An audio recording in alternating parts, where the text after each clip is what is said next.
So, good evening. And Shakti is doing your third year of UG, right? Yes, ma'am. Okay. Actually, yeah, this will help you a lot. Like today morning only, I was just thinking because one of our cousins is trying to get placed in a good institution for the PG program. Nowadays, all the institutions are conducting examinations, entrance examination for PG program.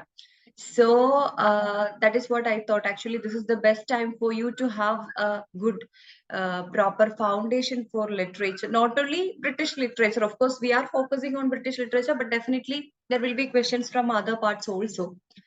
But the institution in which you join is also very important. Like if it is of a national importance or something like that, like NIT Trichy is offering a PG program now, MA English course now. So definitely the institution matters. The brand of the institution matters.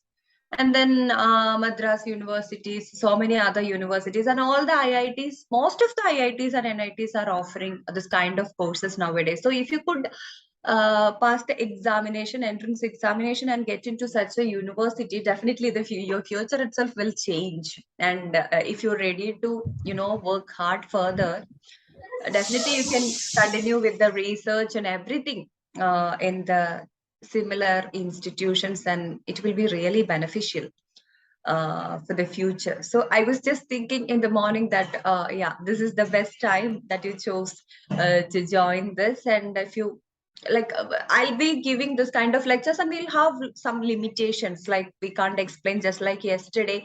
I had the plan of explaining of all these stories of Chaucer, but it is not that possible in a platform like this because we have a scheduled time, and you have to finish within. But what you have to do is like listen to the lectures and get the notes simultaneously. Getting the notes is very important, okay? Because when we write our own notes, it will definitely improve our memorization capacity, and definitely it will be beneficial. That is one part. And the second one is like you can give more and more information. You can give more and more inputs. Now we are discussing Canterbury Tales today.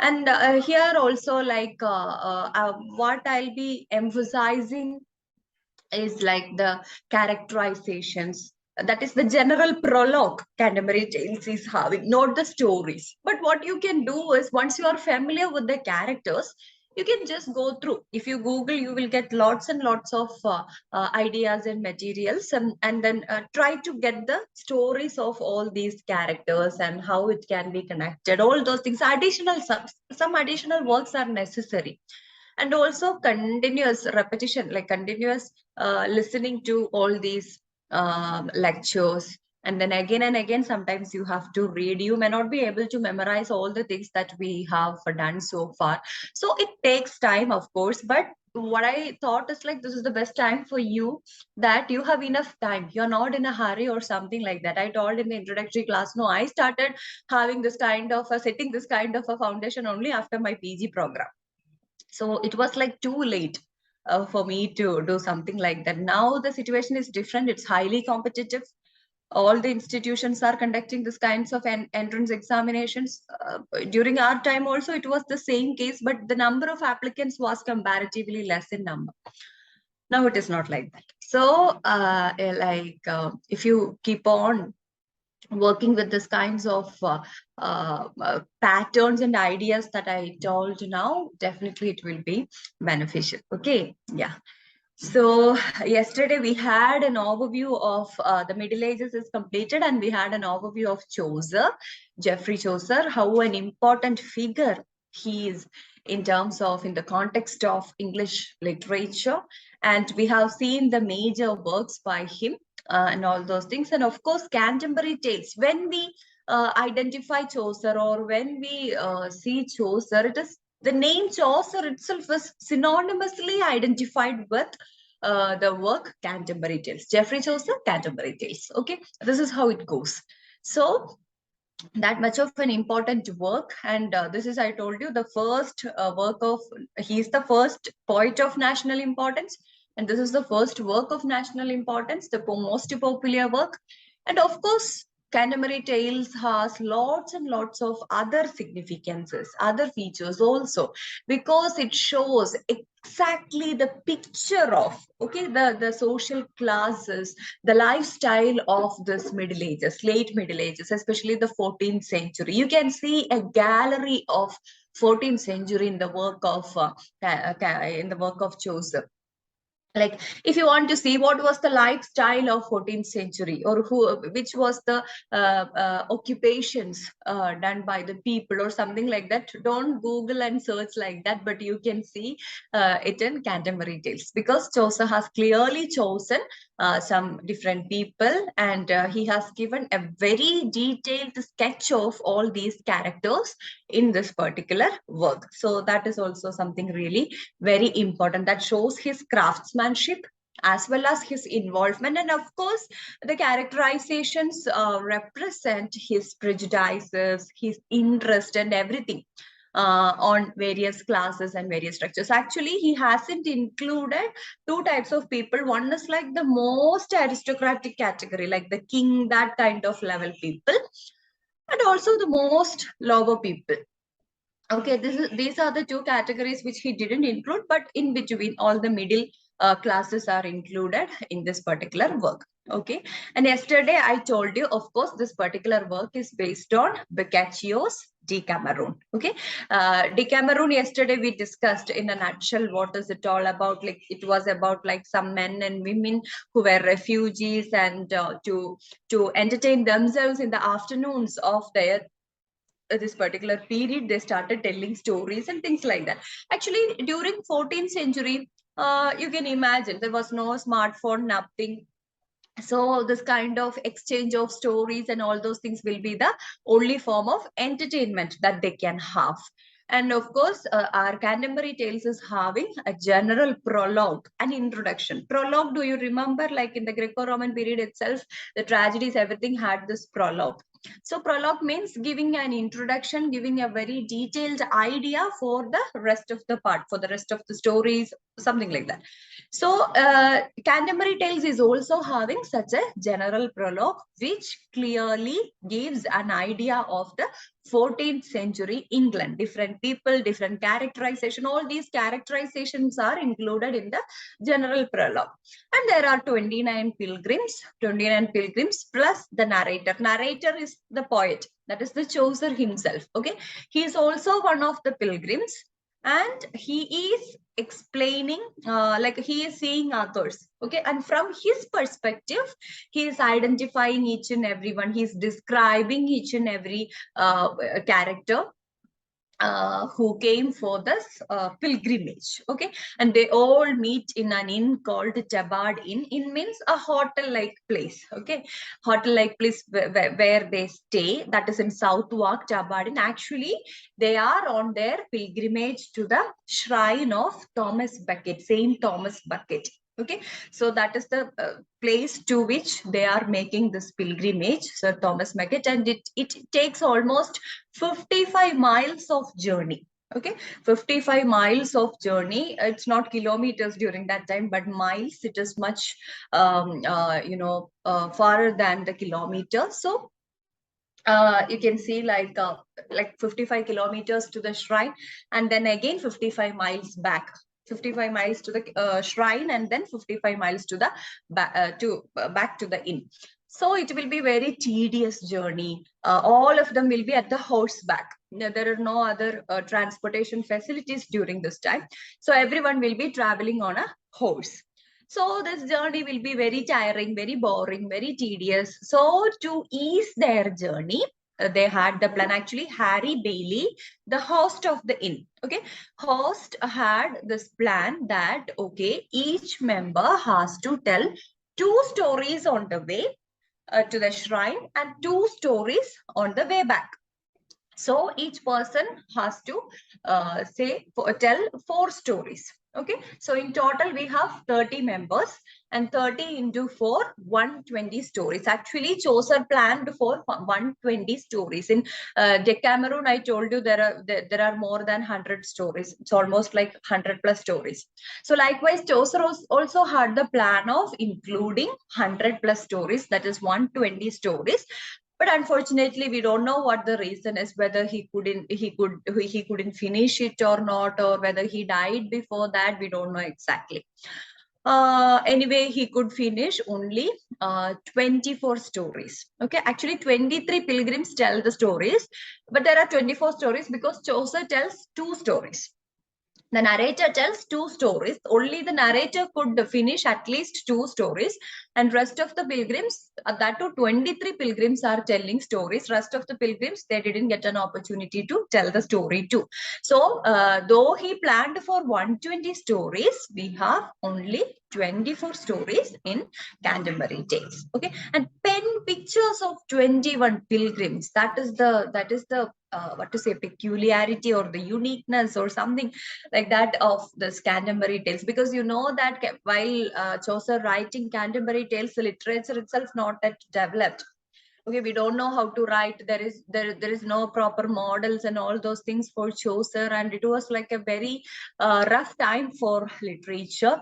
But still, he had this pen pictures, very detailed pictures. You can visualize that particular character in front of you with the picturization that Chaucer has given. That is actually the advantage of this um, uh, prologue, okay, general prologue, in which he includes all these features. And then, yeah, 24 stories. I told you, Chaucer tells 2 stories. It begins with Knight's Tale. Okay, Knight is a person, Knight is a character. We will discuss all the characters in detail. Knight is one of the characters who belongs to the noble category, the aristocratic category.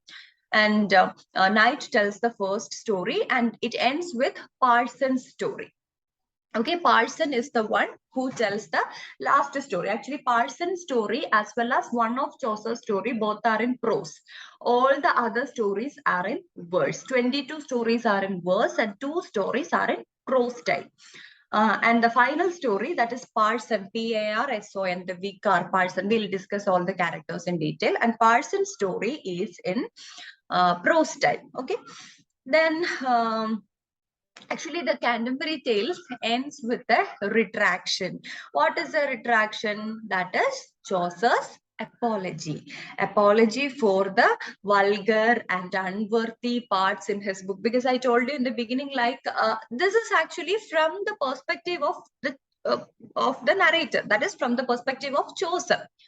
And of course, we will be having different perspective. A person who is very good in my perspective may not be a good person in another one's perspective, right? So Chaucer is making a general apology, a retraction that, okay, there can be some vulgarities included, some unworthy parts included in Canterbury Tales, and you all should apologize me. Likewise, he includes a part of retraction at the end of Canterbury Tales. Okay, so that's how it goes. And the general prologue, that is really interesting. Actually, we can't read the exact words of Chaucer has wrote, because that has some differences with the modern English now we are using. But still, you have the translations, and it is really interesting. Like I'll just read the first sentence of the general prologue. When the sweet showers of April have pierced the dry soil of March down to the roots, and bathed every vein in moisture, so that from its vital power the flowers are born. When the west, so that is like he describes the time. Actually, they are making this pilgrimage in the month of April. Okay, in the month of April, and he addresses April as the sweet month. Okay, when the sweet showers of April have pierced the dry soil of March, because the summer season is over and the spring season, okay, spring or a nice time is now there. After winter only spring comes, but April is kind of, it's not that dull as March. Okay, April is kind of good. It's like that. Actually, so many people got inspiration from Chaucer's Canterbury Tales, and you can see The Wasteland, the famous work by T.S. Eliot. T.S. Eliot's Wasteland starts with the line, April is the cruelest month. Okay, he starts the poem like that. He starts the famous Wasteland like April is the cruelest month. Actually, that is an ironical representation of, or an ironical response to Chaucer's prologue, prologue to Canterbury Tales. Okay, now, so when Chaucer calls the sweet showers of April, T.S. Eliot calls it like April is the cruelest month, which does something like this, something like that. That's how he goes it. He brings the poem. And then, so I'm not going to read all the lines of the prologue because it is too long, but we'll discuss the characters now, because the prologue introduces all the characters and their stories. And the first character itself is Knight. Okay, Knight. Actually, there was a confusion in the beginning. Who will begin the stories? Who will be the one who begins the stories? And then there was a confusion. So many people were ready to begin with the stories. And then Harry Bailey is giving a solution that, okay, we will put a lot. Okay, we'll put a lot, and who is gets selected, that person can continue with the story. And then the lot is ready and everything is ready, and when it is taken, it is night. Okay, so the knight has to travel, and the knight has to tell the story. Now when this person Harry Bailey announces that it is the knight who is going to tell the story, definitely there is a challenge from the miller. Okay, there is another character called the miller who's not that a virtuous character, and the miller is actually challenging or opposing this idea of a knight. So in the beginning itself there is a conflict, there is a rivalry, something like that, but then it continues with the knight story. Okay, so if you read the prologue completely, you will get all these minute details, but that is a very hectic task. But for now, you have to be familiar with the main features and characteristic features of all these characters. So, of course, the knight is the member of the household group, that is the nobility. Along with his son Squire. He came along with his son Squire. Actually, Squire, Squire, that is the next character which comes. We will discuss that. Actually, Squire means the assistant of a knight. Knight is a soldier, the warrior, and Squire is an assistant of the knight, and Squire will be learning, okay, how to be a good knight and how to be a good warrior, how to have the generous chivalric natures of a knight, something like that. So a squire is an assistant of a knight, and this knight's son is a squire. He'll probably be a knight in the future, and along with his son Squire and yeoman, knight is the one who comes first to arrive the Tabardin after Chaucer. Chaucer, the narrator, is the first person who arrived at the Tabardin, and then comes knight, his son Squire, and the character yeoman. Okay, yeoman, Yeoman, yeoman. These are the three people who come to the Tabardin after Chaucer. And then, yeah. Assistant of knight means he's assistant of the first character knight, or Assistant of the knight means like they are kind of apprentices. Okay, they are assisting these people and they are learning how to be a good knight. They are learning all these wars and procedures, how to fight, like how to make this chivalric attitudes and all those things. They will be accompanying the knights in their wars and all those things, and they'll be directly watching what the knights are doing, and they'll be learning in between. They are getting the train. Actually, they are the trainees rather than assistants. We can say like they are the trainees. Okay, trainees of the knights. Yeah. And then actually this Squire is the knight's son too. Not only a trainee or an assistant of him, but assistants means not to give all the supports to the knight. Okay, but they are like apprentices. They are trainees who are getting trained to become knights. In future, they will be knights. Okay, actually that is the premature form of a Squire, is the premature form of a knight. And of course, our knight is the epitome of chivalry. We have seen what chivalry, the code of conduct of the knight, how a soldier should be. And this particular knight of Chaucer is a perfect knight with all the chivalric nature. He was very perfect, gentle knight, very gentle in nature, and he represents the ideals of truth, honor, generosity, courtesy, modesty, gentleness, prudence, everything. All the characteristic features are very much perfect in this particular knight. And he's the hero over 15 religious battle or crusades. Okay, he has done so many battles, and he was one of the heroic figures in all those battles that the knight has done. Then he come on a pilgrimage on his armor. We told no, they have specific dress codes and all. And even to the pilgrimage, he came in that armor only, and the rust oil which stained his clothes. So from the sight itself, we can see that okay, he's a perfect warrior, he's a perfect knight, something like that. He is such a perfect, gentle knight. And then he tells the story, the knight's tale. Actually, some tales are like getting some importance even in the prologue. Chaucer is giving some clues even in the prologue. Okay, and then the story itself is very much explained in his work. This is the first tale in Canterbury Tales. This is also an information that you should keep in your mind. Who tells the first story in Canterbury Tales? That is the knight story. Okay, knight story.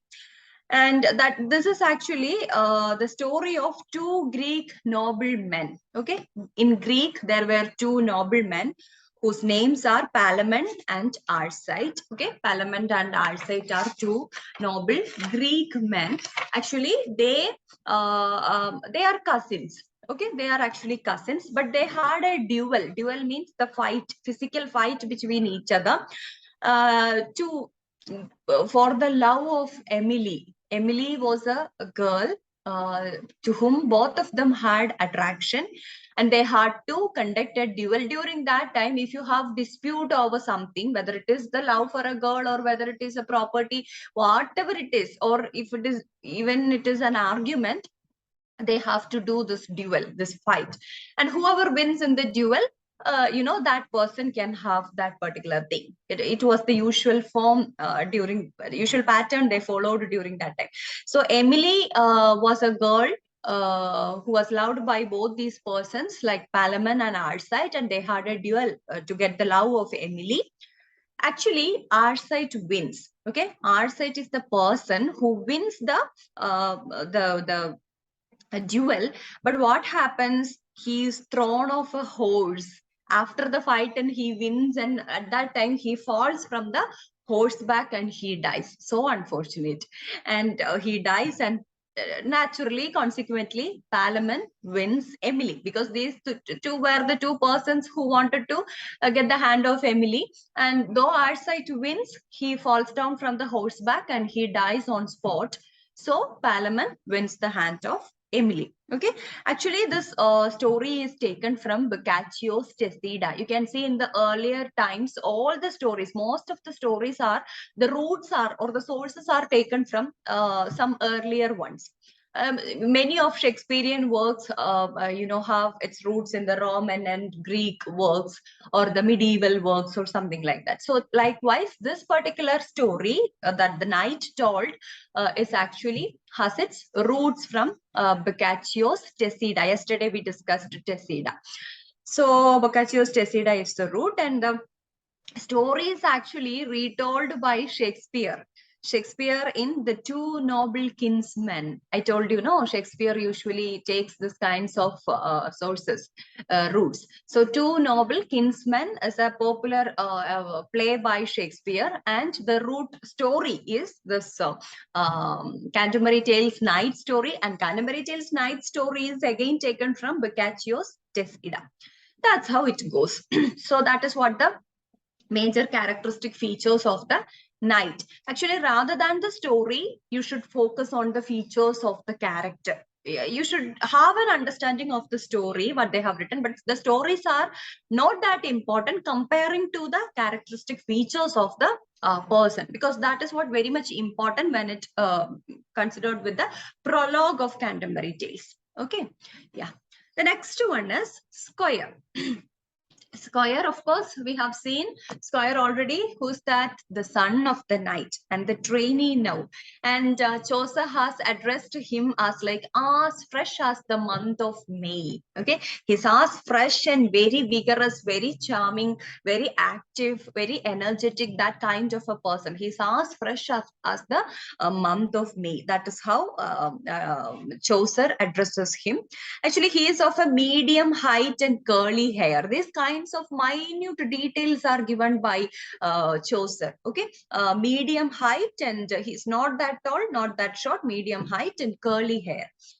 And then a lover, he's of course, because he's in his late teenagers. Okay, in his late teenagers. So he's having all that sorts of things. He's very much eager to woo the girls and women around him, and he wants to show himself to be very heroic. He wants to get the attention. He wants to grab the attention of everyone. So he's a lover, a lusty bachelor, okay, at his late teenage. And see, he slept no more than that the nightingale. Usually the nightingale is the bird who sings at night. Okay, during the whole night, most probably the nightingale will be singing. And see, he slept no more than that the nightingale. Nightingale most probably doesn't sleep. And then this particular Squire is also like that. At the night also, he's dreaming, he's thinking. If it is like now, we can say like most of the people are like that with their mobile phones. They won't be, sleeping properly at the night. But the Squire is also, even during that time, the Squire is also like that. Okay, he was a lusty bachelor, and he's very healthy, very powerful, and he's indicating his lustfulness. Okay, that feature of that particular age that he belongs to. Then fashionably dressed in a short gown with long sleeves. Actually, their dress code is also very important. If you could remember the dress codes of all these people, it would have been really better. Okay, and the night we told that he was in his armor, his professional dress, and coming to the Squire, like he is very fashionably dressed because he wants to grab the attention of the people. And then he fashionably dressed and and in a short gown with long sleeves, and has fought battles like his father, but were for winning his lady loves. He too had some battles just like his father had, but these battles are for to get the loves of his ladies, like the people on whom he had crushes. And he's like, though he is all these like bubbly kind of nature, he was very humble and he was modest, because what, the chivalric nature, he has to follow the chivalric code of conduct. So he was actually trained in that way. And he spends leisure in singing, dancing, and playing flute. These are the hobbies of this person: singing, dancing, and playing. Very romantic kind of a person. Okay, and he loves jousting. I don't know whether you remember, yesterday I mentioned what jousting is. Jousting is the medieval sporting contest in which two opponents will be on horseback and they fight with the lances. Lances. Okay, lances means the long thing that all these soldiers are having, not the sword. What can be said in Tamil? I don't know. And the ET. Yeah, okay, ET. Yeah, that is the lances. Okay, so with the lances, you can fight. They fight. That is jousting, and this person is very much interested in jousting. And he tells an oriental tale of falcon talking to Canis. Actually, what his story is about, he tells an oriental tale. Okay, oriental tale from a falcon, an eagle, actually talking to Canis. Canis is actually a Greek mythological character. That is why it is called an Oriental tale. And Canais is a Greek mythological character about her husband's adultery. Her husband is cheating on her, Canais. Okay, so she is interacting with the falcon, telling all these things. She is so fed up with the husband's adultery and all those things. So this kind of a story is told by the Squire. Okay, so this is what all the basic details of the Squire. Then comes the prioress. Okay, prioress. Prioress means the head of the convent, nuns. There will be so lots and lots of nuns. Again, these two people from the nobility or the military force, and now the prioress is from the religious category. Okay, so the prioress means the head nun. Head nun, we usually say the mother superior and all those things nowadays, no? So she's the head nun of a convent, so she enjoys all that kind of what to say, privileges. She's the head nun. Actually, her name is Madam Eglantine. Eglantine is the name. Actually, in Canterbury Tales, Chaucer hasn't given names for all the characters. For some characters, he has given the names. We don't know exactly why. Actually, the characters are addressed with their occupation. But for some people, this person has given the name. Actually, that is also intensifies this kind of an authenticity of this kind of a meeting. But most probably, in a meeting with unknown people, we'll be addressing so many people with their occupation and all, rather than knowing their names. It is not necessary for a person to know the personal names of all others. So maybe he knows some names and he has given those names. We don't know exactly what is the reason for not giving all the names in the prologue. But for the prioress, the name is given, and her name is Eglantine. And people used to call her Madam Eglantine. Eglantine means like sweet briar. That is the meaning. Okay.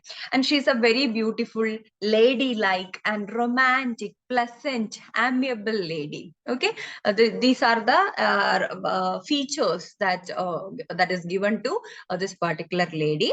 And her French was after the fashionable school of Stanford. Actually, this lady is very pretentious.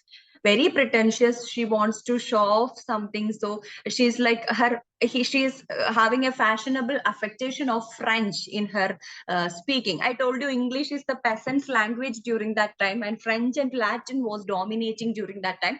So having a French influence, French accent was really fashionable during that time. So she has all these French type of affectations. And then had the table manners. She was very much obsessed with the table manners. Like, she never let a morsel far from her lips. When she eats, she doesn't want anything to spill from her mouth, and never dipped her finger too deep into the sauce. She'll just touch it and she'll just you can just imagine this kind of ladies even now. Like, we used to do, like, ironic representations of this kind of society ladies will be there. Though she belongs to the religious class, actually this was the features that she possessed. And then wiped her mouth clean, and there was no grease on her cup. Everything was very perfect in the case of table manners. And then she was secretly amorous. Actually, the religious, she's the head nun, so she has to be like very religious in nature, but she is secretly amorous. Amorous means she revealed her fine forehead. Actually, she has a broad forehead, and she slightly revealed her forehead. It was not fully covered, just like the Orthodox nuns. And then she wore a coral rosary with green beads and a brooch. Actually, they are supposed to have plain rosaries. Rosaries means the people who are using this thing, no, the chain like thing that the Christians are using. And this thing she's using with a coral one. Okay, using with a coral one, and that too with green beads. And there was a brooch also. She wears a brooch also, and on the brooch it was written A. Actually, A is for Amor Vincit Omnia. Okay, that means love conquers all. That is the meaning. Okay, love conquers all. This is the meaning of what is written in written with this A. Amor Vincit Omnia. Actually, that shows the irony, how religious she is and how interested she is in the luxuries or the normal life of the people, and all the worldly life, the materialistic life of the people, something like that. And then had with her a few small dogs. With him, she loved more than the human beings. Actually, during that time, the nuns are not supposed to bring the pets and all, because pets are kind of a luxury even during that time. But this lady, she used to bring some dogs with her, some pets with her, and she says like, okay, I'm very much lovable towards these pets, and also I can't leave them alone, something like that. And she's not at all worried for a man or a person who struggles with some issues, but she unnecessarily cries for this dogs, or when she heard that, okay, a mouse, okay, just a mouse, it is dead, a dead mouse was visible there, and she was continuously crying for the death of the mouse. Okay, so that means like she is pretentious, she is simply showing off that I'm something like that or something like that, but exactly she was not like that, pretentiously tender hearted. Okay, she's not exactly tender hearted, she will never ever worry for a person and his struggles, but unnecessarily for this mouse death and all those things, she gives this kinds of tears and all those things. And then yeah, again, actually this prioress came with two priests and a nun, so in total there were four in number, there were 29 pilgrims, no, so they were total in four in number, two priests and one nun accompanied the prioress.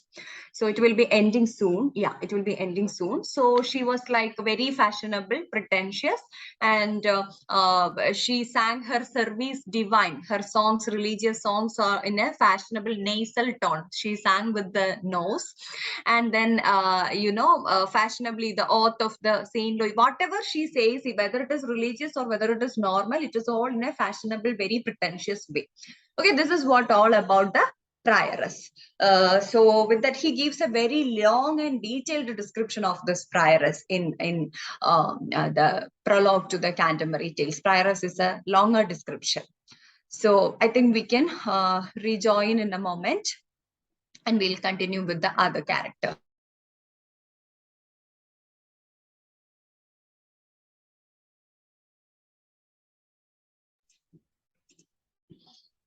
Okay, so we'll continue with the characters. So the prioress is over, and now comes the monk. Okay, the monk. Monk means again from the religious category, another person who belongs to the church, and he is addressed as a manly man to be an abortable. Okay, abortable, like a very manly man in his appearance. He is like he reflects all the features of this manliness. And then he has a very shiny bald head and face, as if anointed with oil. Okay, so it's like fully shaven, like tonsured head. There is no hair, and as if like you have applied oil, it shines like anything. Okay, the monk's head. And compared to the prioress in religious affectation, he can be compared to the prioress, because actually most of the people from the religious category are represented with this kind of ironical features. Okay, because we know that during the medieval time, the clergy, high clergy, especially the high clergy, was highly corrupt, and they were manipulating the people. They were not that following the religious activities as such, rather than they had other priorities. So to reflect that kind of, because that is why we discussed the features of the period during that time, because it like these are like, of course this can be choices, potential, sorry, prejudices sometimes, but still this is what actually happened during, from the part of the clergy, this is what actually happened during that time. So like the monk is also can be compared to the prioress in religious affectation. His sleeves were fringed with expensive fur, and his cloak was pinned with a gold brooch. Actually, this is how his appearance is. Okay, like expensive furs were actually, for a religious person, this is not that important. Fringed with this expensive fur and this gold brooch, all these things are not necessary for religious people, but still his appearance was like that. And his eyes were bright and rolled in his head, which shone like a furnace. Okay, his eyes were like very wide open, and he was rolling his, then that was like a furnace, the fire furnace, no. So likewise it was. So a narrator from his perspective is like explaining or describing the features of all these people. Okay. Yeah. In chat box there is something. Yeah, she has said also. Okay. Ma'am, you said something number 4 related to the character. Okay. I'll explain that. That is Shakti, the prioress. No, the prioress came with 3 other people. Okay, like 2 priests and 1 assistant nun. Okay, so she was the head nun and she didn't came alone. Actually, Shakespeare, I told you in the beginning, we have seen like 21 detailed sketches of the characters. So rest of the characters are not elaborately mentioned. Actually, these are some characters who accompanied the major characters. So when the prioress came, prioress didn't come alone. She came with 2 priests. Okay, 2 priests from the church and 1 nun. Second nun, that is the assistant nun. So likewise, they were 4 in number. The prioress, 1 nun, then 2 priests. So likewise, they were 4 in number. Likewise, we will get the 29 pilgrims. Okay, so far you can see the knight, the squire, the prioress, the nun assisted her, and then 2 priests. So already it is like 6 people now. And then monk is the 7th person. But Chaucer didn't give much elaborations on the characters of all these priests and nuns, but they are telling stories. Their stories are included in Canterbury Tales, but no detailed description of their characteristic features. Okay, so yeah, the monk is here, and then his eyes. I told about the eyes of his person. No, it was very bright and all, and he's a corner of books. What is corner? He's corns because he has all these. What is this? Likewise, he did not follow the dull routine of prayer, study, and fasting. For the religious people, actually, they have a routine. In the morning, they have to read the Bible. They have to go through with all these religious books, theological books, and all those things. But he is a person who doesn't have much connections with all these things. Okay, he was a scornful person. Scornful means what is this? Is it something necessary or important? That kind of an attitude. Okay, scornful. And then not exactly mocking, but having a very contentful approach towards something. And then did not believe the saying that the monk out of his cloister is like a fish out of water. Like usually there is a saying like a monk is very important. He's very much obsessed with the religious activities. If he is out of it, then he is out of the water, just like a fish out of the water. But this monk, our monk, he doesn't believe in all these things. He is not that kind of a religious person. Okay, and he disregarded the strict rules of Saint Maurice and Saint Benedict. So some religious people, they have already implemented certain code of conduct for all these people, religious people, but he doesn't believe in all those things. And then he loved hunting. Actually, it should not be done by a religious person like a monk. But he loved hunting, full-blooded horses, good food, especially roasted swan. Okay, swan, you know, right? Swan. And the roasted swan is the favorite food of this monk. Just imagine. Even then, like everywhere it was happening, the people were having a very pretentious nature during that time. And this person originally loved this swans. And then fine clothes. He wanted very good clothes. And his gray hounds were as swift as birds. Actually, he has his own hunting dogs. See, he is that much interested in hunting. And to assist him in hunting, he had his hunting dogs. And those dogs were faster than the birds. You can see some birds are very fast. And these dogs are even faster than these birds. Then his complexion was not pale, but ruddy. Ruddy, ruddy. Ruddy means a healthy red color. Okay, very healthy because he's having lots and lots of blood and it reflects on his face. A very healthy red color. That is what called ruddy, R-U-D-D-Y, and it's not a pale color or something. Usually the monks used to have a very pale color because they are following that kind of a nature. But this person, in his appearance itself, is not showing that he is not that kind of a religious person. He had a ruddy color, ruddy complexion, R-U-D-D-Y.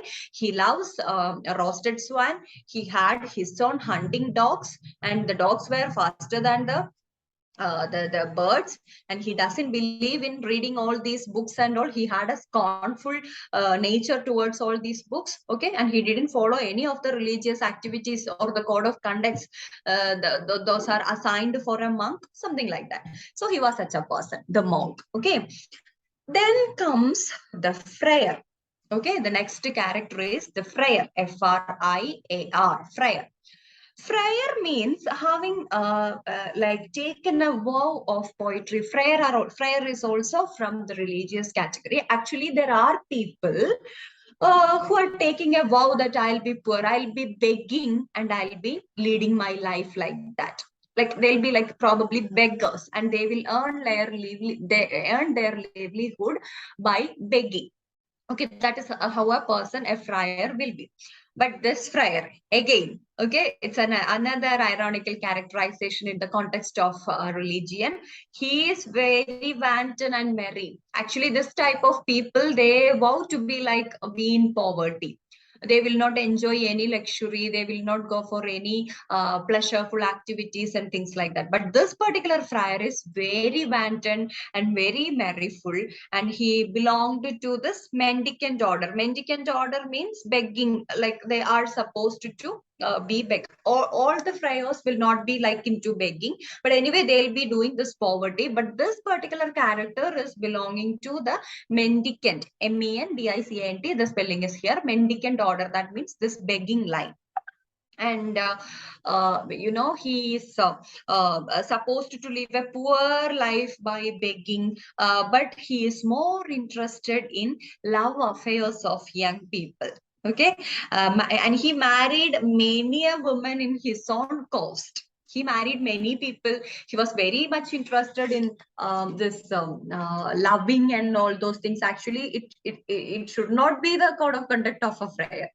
Then his bag is full of pins and knives, which he gave to young wives to win their favor. He used to give some gifts, surprise gifts to his young wives and lovers. So his bags will be filled with all those kinds of things. Okay, and he knew the barmaids. See, he's the regular visitor of a bar, and he knows all the barmaids. And tavern owners more than beggars and lepers. Actually, he should be connected with all the beggars and the people with leprosy. Usually during that time, the people with leprosy will be begging. That will be another category of beggars. And he should be connected with all these beggars and lepers. But instead of that, he is more connected with the tavern inn owners, barmaids, and all those people. And of course, he's a very good singer, and he plays fiddle. Fiddle is a musical instrument, and he plays fiddle, and he's a very good singer. And then he is good at soliciting donations, then takes bribes. He gets donation. Whoever gives his a donation, because most probably these are not exactly the beggars, but they are taking this as their lifestyle. Okay, in the religious context, they are taking this as their lifestyle. So people will be like, oh, this person is like towards into this mendicant category, so we should give them more. So they are a respectable category among the beggars. Okay, like we have all these sadhus and sannyasis who begs, no, who beg. That kind of a category is a friar. So he is very good at getting donations and bribes from people like that. And his neck was as white as lily. This is what Chaucer says. His neck is as white as lily. Lily is a white flower, and his neck is as white as lily, although he had an athletic body. He has a very athletic body, but still his neck is very white, so that kind of contradictions are there, that are just physical features. Okay, and this might indicate his immorality or cowardliness or something like that, because the neck is like being white is he's not into any adventurous activities, and or he's like kind of a safe like person. Okay, so that is the thing. And he lists in the affected manner. Okay, lisps in an affected manner, so that his English might sound so sweet. You can see some people, even though they're speaking like very English, but when it comes to some particular context, they'll be like, oh, my English is really, likewise they'll be doing some affections, fashionable affectations into their language, very pretentious. So he lisps, actually rather than speaking, he lisps in the affected manner, so that his English may sound sweeter, so that he can grab the attention of all the ladies and people like that. And here also, the name of the friar is also mentioned. Prioress name we know, Eglantine, Madam Eglantine, and here the friar's name is Hubert. Okay, Hubert is the name of the friar. And that is what all about the friar in a nutshell. And then comes the pardoner. Okay, pardoner. From the title or the name of the occupation itself, we can understand who will be a pardoner. A pardoner is a person licensed to sell papal pardons or indulgences. Like people may be doing lots and lots of mistakes, or the medieval clergy made manipulated them, like, okay, what you have done is a great sin, you shouldn't have done like that, something like that. So people will be doing lots and lots of mistakes like that, and still we have this confessions, right? In churches we have confessions. They can confess, and they can do the they can regret on that, and they can do something to cover up that. Okay, so likewise, this pardoner is a licensed person to give pardons, forgiveness. Okay, he is the one who is assigned to give forgiveness to others. That is what a pardoner is. And this is actually Chaucer's masterpiece in character drawing. So very wonderfully, he has characterized, he has given the details of the pardoner. Actually, it implies the whole world of moral hypocrisy. Moral hypocrisy is clearly mentioned or clearly described with the characteristic features of this partner. Like to the outside, he's like, oh, you have done such a great mistake. You shouldn't have done like that. He'll be doing all these things and all. But inside, he'll get bribes and he'll give pardons. Nowadays, sometimes we get this fake certificates and something like that. No, if you give cash, you will get a fake certificate, or something like that. So just like that, during that time, people who have done mistakes, and sometimes the knights and all these people, if they have done some mistakes, they have to get this thing from the partner, otherwise they will not be allowed to continue with their regular practices. So in that case, these kind of people will simply go and bribe this person who has connections with this persons, will be simply going, and they'll be giving this money, and this partner will easily give, okay, a certificate of forgiveness. Then that person is like, actually they are not repenting, they are not doing the things that they are supposed to do, okay, to cover this sin and all. They are not at all repenting or regretting on that, but it happens like that. So that is what called the moral hypocrisy. And this particular character shows the epitome, or it is this character is the epitome of this moral hypocrisy. And he's a good storyteller. Okay, very good storyteller he is. He knows how to grab the attention of the people and how to tell the story very effectively. He knows that very well. And he sings the hymns beautifully. Likewise, he is making an impression on the people that he is a very religious person, but actually he is very hypocritic in nature. And he has long, greasy, yellow hair. Long, greasy, yellow hair. And is beardless. He doesn't have any beard and probably homosexual. We don't know exactly, but from his some activities, some of his words or something like that, we'll get an impression that he can be a homosexual person. Okay, so his wallet is full of fake pardons, fake certificates. I told you no. So likewise, he is having a wallet which is full of this kind of fake pardons. Come from prologue. He makes it ready, because whoever asks, whoever gives him a bribe, then he has to give it. Okay, so he has all these things ready, like depending on the various sins. Okay, you have stolen something. A forgiveness certificate is ready here. Oh, you have done adultery. Okay, then for you another certificate is ready. Then someone else has done something else. Then for that also this person is having. So different types of this forgiveness certificates are ready with him. So you can imagine. So depending on the necessity of the people, he can give it. And then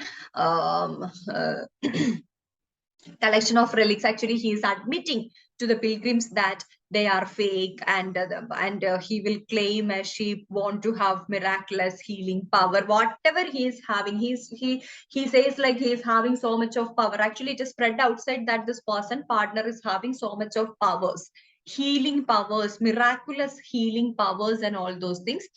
But it is not true. He is admitting that they are all just pranks. Okay, still we have this kind of people. That is what the importance of the significance of this particular work. Still we have so many people who wears all these religious outfits, not only Christianity, even in Hinduism, even in Islam, even in Christianity, there are people like that. And oh, I'll be curing everything, you come to me and you do all these things, you will be fine. And they'll be doing some random things, random silly things, and then people are like simply following them.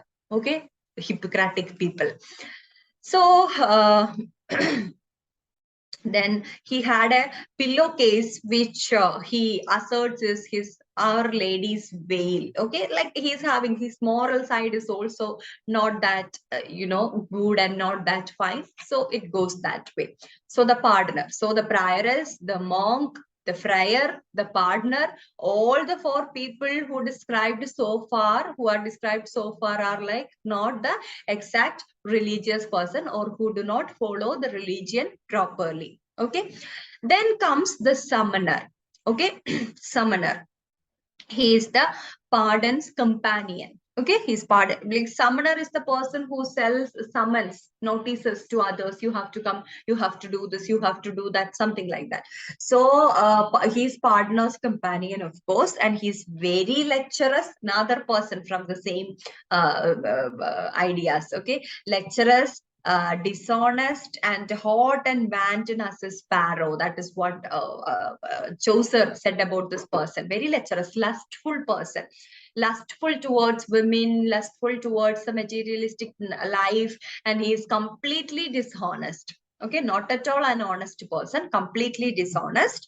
And then children are afraid of his fiery red eyes full of pimples, red face full of pimples.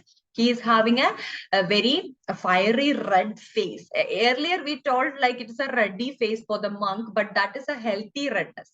This is not like that. This is kind of a fiery red face with full of pimples. And children, if children happen to meet this person, they'll be afraid.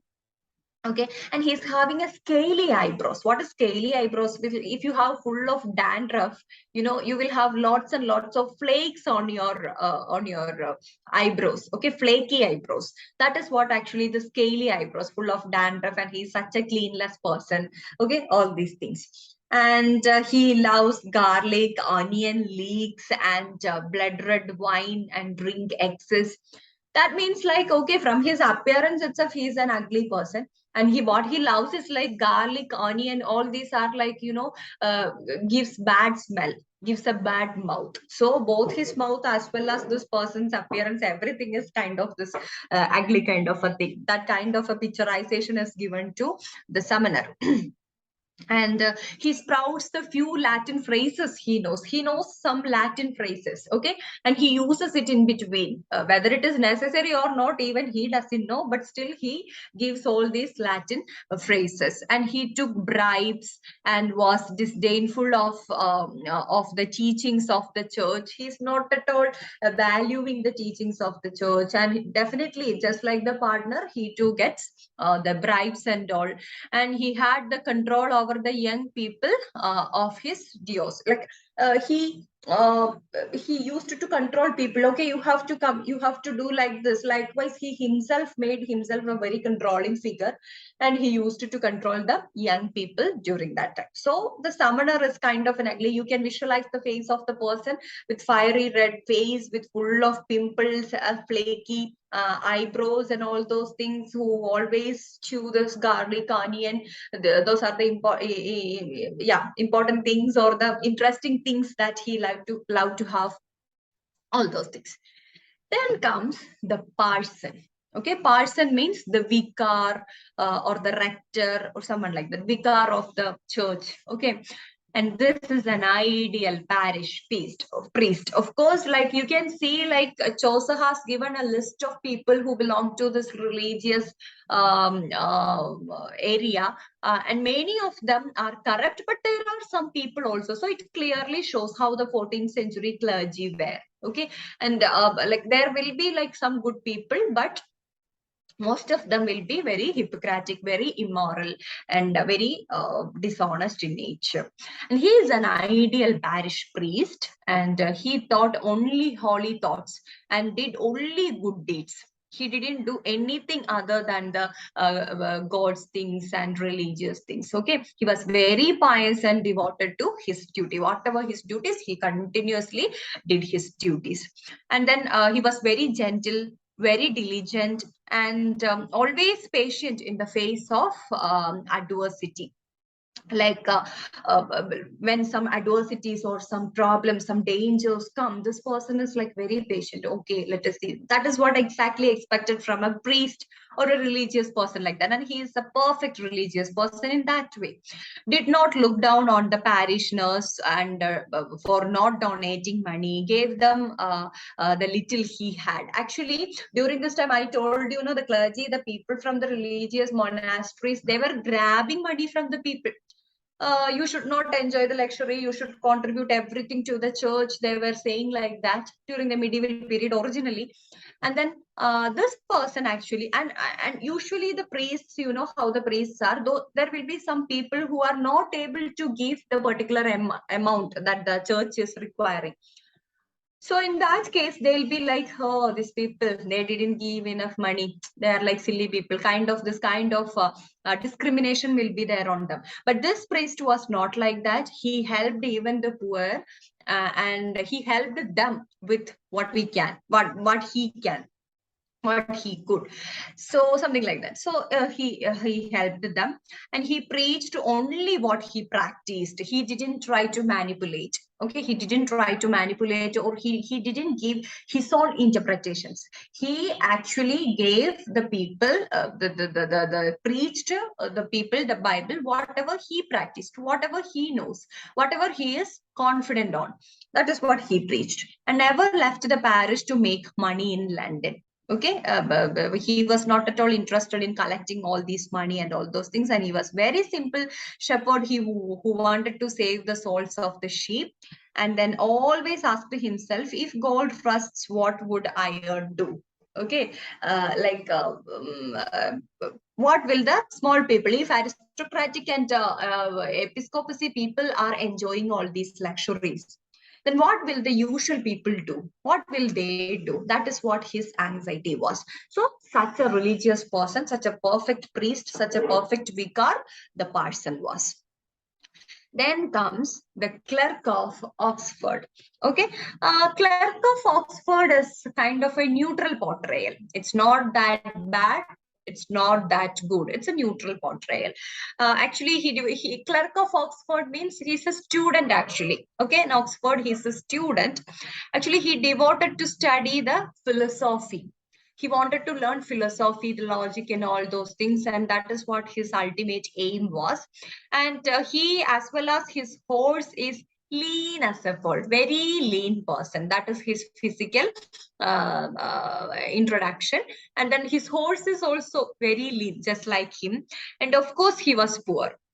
He was poor, and he wore threadbare clothes, very poor clothes. So from his appearance itself, we can understand that he is very poor. And rather than, actually, whatever he earns, he spends on books. He'll be happy. Actually, this 20 books means he has some money, and he'll be happy to get some this clothes or something. Instead of that, he prefers to have some books of his own. Okay, I got some money. With this, he won't go for food, he won't go for clothing, or he won't go for any other luxuries or materialistic things, but he wants to get some books. That is what very much important for him. And whatever money his friends gave him, he spent on books. Okay, sometimes people will be like, oh, you look so poor, or you are struggling like this, get this money. But this person will spend exclusively on books. And he prayed for the souls, those who helped him for the study. If I help this particular person, then he'll pray for me. Okay, that is what he could do. He cannot give anything back. So he usually prays for that person. And he was very polite, and spoke only when it is necessary, no unnecessary talks and all. He's very eager to learn and teach, and his speeches were short and often about morality. Okay, very short. He will not go for very lengthy speeches and all those things. Very short speeches, mostly on morality, how we should be, like what are our responsibilities, some things like that. And the clerk's tale was actually a reply to, there is another character called wife of Bath. We will discuss that. And this wife of Bath told a story, and this clerk's story is actually a response to the wife of Bath story. So you can expect some questions like whose story was a response to wife of Bath story, or to which story the clerk responded with another story. So the connection is like wife of Bath told a story, and then this person, clerk of Oxford, gave the reply. Okay, actually, his story is about the patient wife of Griselda, and the story is a response to wife of Bath story. If you go through all the stories, you will get an idea how it becomes a response. This is what the important point that you should remember. Like wife of Bath told a story, and this person is responding. Then comes the merchant. Okay, the merchant is another person. He's a very wealthy businessman, and he had a forked beard, a very forked beard like this. And then he wore rich and multicolored clothes and had a hat from Holland. Okay, that means like he has wide connections, and he had a very rich hat from a Holland, and he wore very rich and multicolored clothes, very fashionable type of clothes, and made sure everyone knew how wealthy and successful he is. Kind of a boasting person. Okay, boasting person, like some people, that some people used to say like, oh, I got this from that when I was traveling there, and in my that car, this car, even this time we have this kind of people. And this person wanted everyone to know that how rich he is. So that kind of a boasting type of a person. And he carried himself so well that one realized he was heavily in debt. Actually, the thing is, he's exactly in debt. Okay, he's not that rich. This is all pretensions. Okay, but he had some richness in sometimes in his life, but now he is with all his debts. But he doesn't want the people to know that, and he to cover up that, he boasts very much, and the people will be thinking like, oh, how rich this person can be. And his clothes and everything, he maintains himself to be very rich. And he's newly married person, but he's very unhappy with his marital life. And the narrator regrets that he doesn't know his name. Okay, I told you, no, some of the names the narrator doesn't know. So the merchant is a person whose name is unknown to the narrator, and the narrator is actually regretting, oh my God, I don't know the name of this person because this was an interesting character, but I don't know the name of the person. So likewise, that is how the merchant goes. A wealthy businessman he was, but now he has some debts also. Okay, professional businessman, probably they'll be having this ups and downs in their life, but this person doesn't want others to know about his debts. Then comes the man of law or the sergeant of law. Actually, the man of law means the advocate. Okay, the man of law means the advocate. He is very wise and slightly suspicious of everything. He's an advocate. So he finds, just like a police officer, he is also like very much suspicious about everything, whether he says the correct thing or not. Less likewise, he's suspicious, and he spoke very well. Okay, he has the speaking, the oratorial capacity. Of course, he's an advocate, so he speaks well. Then he had a vast knowledge of law. Okay, he is a very proficient advocate only. He has a vast knowledge of law. And then he knows every statute of law by heart. Everything he knows by heart. Okay, whatever you ask, okay, which is the legal loopholes or whatever the things, then he'll be giving you the explanation. Then he's a wealthy land buyer and a social climber, because he is having all these heights. He's developing in his career, he's developing in his social life, and everything is there. Okay, he is often appointed by the king as a judge in the court of assizes. He's a legal advisor in our modern form. You can call him a legal advisor. The king himself is asking this person to be there in the court for giving this legal advices, and he seemed busier than he really is. Okay, actually he's busy, but he shows like, I'm very busy. Whatever you ask, you can see such people. If you ask someone, okay, can I have an appointment or can I meet you, and that person, no, I am very busy, I am like this, I am like that.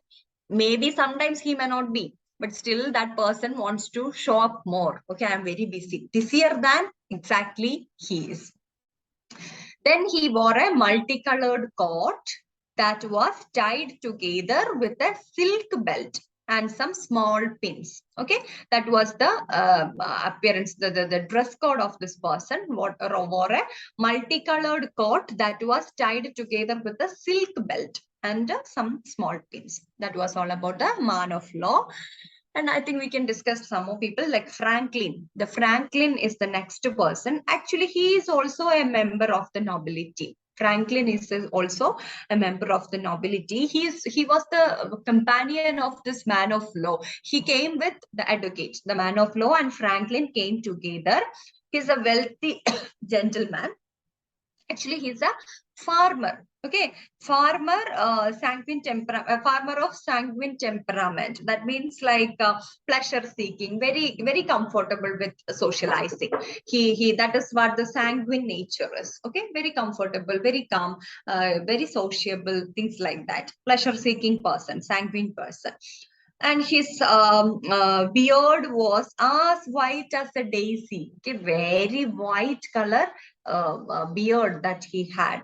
And then liked to have wine with pieces of bread or cake dipped into it in the morning. In the morning, he wants a glass of wine and he wants some pieces of bread or cake dipped into the wine, and he loves to have this kind of a thing in the morning. That shows the wealthiness of him. Okay.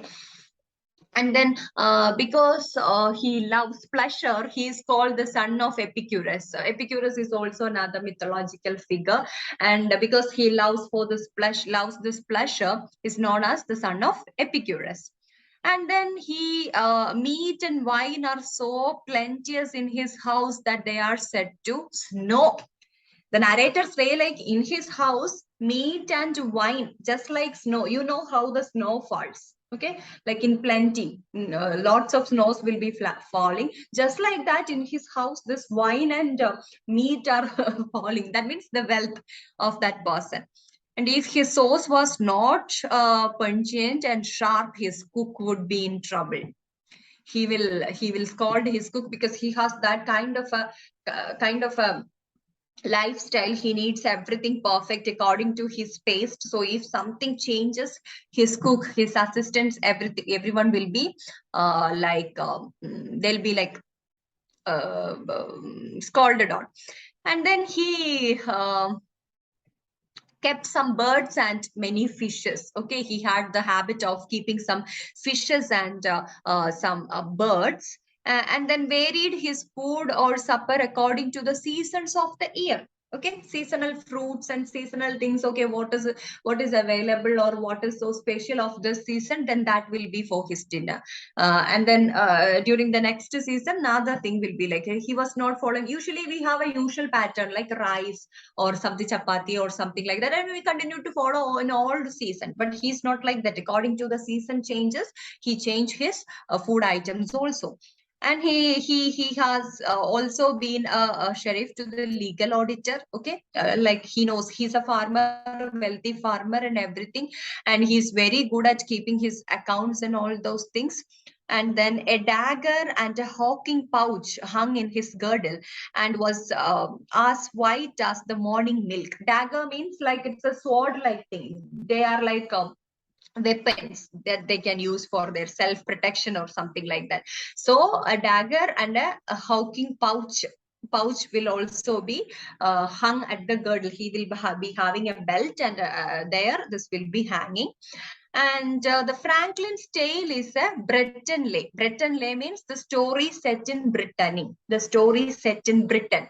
That is what called a Breton lay. Bretonlay. We will discuss that later. Breton lay. And the Franklin's Tale is a Breton lay. That means the story set in Britain. Okay, that was the story of the Franklin. And we have some more people. I think the time is almost stopped. Should we continue or should we have it in the next class? Because we'll be having a break now. We'll be meeting only on the next week. So will this be enough for this week, or do you want to continue with the complete characters? There are more characters. So is it like full for you, Shakti? You can give the suggestion. Yes, ma'am. For this week, it is enough. Okay. Then you can have a detailed understanding of analysis of all these characters, and we'll continue with the rest of the characters in our next class. Okay. Yeah. So these are the some of the main characters that we had in Chaucer's Canterbury Tales. Very interesting characterization. And these are the basic details of these people. Okay. If you learn the read the prologue to Canterbury Tales, you will get more and more details. So just try to give more informations to all these people, and we'll discuss rest of the people in the next class. Okay. Yeah. Thank you.